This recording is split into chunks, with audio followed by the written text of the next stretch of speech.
Isang mapagpalang araw sa ating lahat mga kapatid. Ako muli si Adrian Bernales ng Batch 3 at itong aking daily devotion. At ngayong araw ay pag-uusapan natin ay kung makikilala pa ba natin ang Diyos kung walang Bible. At ito ay nakabase sa philosophical theology. Minsan mga kapatid ay napapaisip tayo kung paano kung walang ang Bible. Makakilala pa rin ba tayo sa Diyos? At kung paano naman natin siya mararanasan, maintindihan, o masusumpungan kung wala tayong hawak na banal na kasulatan?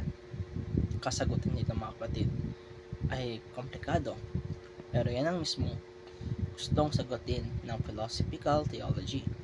Ang philosophical theology ay ang pag-aaral tungkol sa Diyos at sa kanyang mga katangian gamit ang tools ng human reason, logic, at ang pag-observe sa universe. Ito nakahaka lang.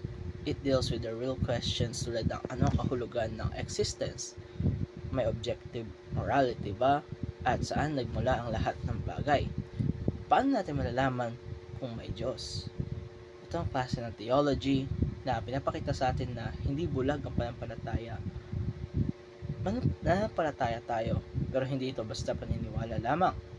Ang pananampalataya natin ay may matibay na rason, may logical foundation, at may observable proofs. Pero tandaan natin na ang mga ito ay limitado lamang. Para sa ating teachings ngayong araw ay na all creation bears God's fingerprints. Pag tumingin tayo sa kalangitan, sa mga bituin, sa bundok, sa dagat, sa katawan ng tao, lahat ito ay may disenyo. Hindi ito lamang nagkataon. Kung may painting ay mayroong pintor. Kung may building ay may arkitekto. So kung mayroong creation ay may creator nito. Gaya sa sabi sa Romans chapter 1 verse 20, for the invisible things of Him from the creation of the world are clearly seen. Ibig sabihin, kahit wala tayong Biblia, ay nasa harapan natin ang creation mismo at ito ay gawa ng Diyos. Second, ay creation gives us a glimpse of who God is. Makikita natin sa kalikasan ng kanyang kapangyarihan, creativity, at ang order.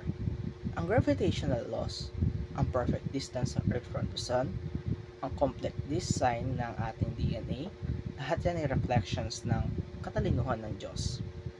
Pero mga kapatid, ito ay pahapyaw lamang. Parang ito ay pinasilip lamang sa atin. Hindi sapat para lubos natin siyang makilala. And we can truly know God only through the Bible. Yung tunay na pagkakailangan niya o ang kanyang identity, ang kanyang pagmamahal, ang plano niya sa kaligtasan bilang Diyos Ama, Anak at Espiritu Santo, lahat ng iyan ay makikita lamang natin sa kanyang salita o sa Biblia. Kung ang kalikasan ay parang painting, ang Bible naman ay parang love letter na galing mismo sa ating artist na walang iba kundi ang ating Panginoon. Ito ang direct na pagpapahayag ng Diyos para sa atin.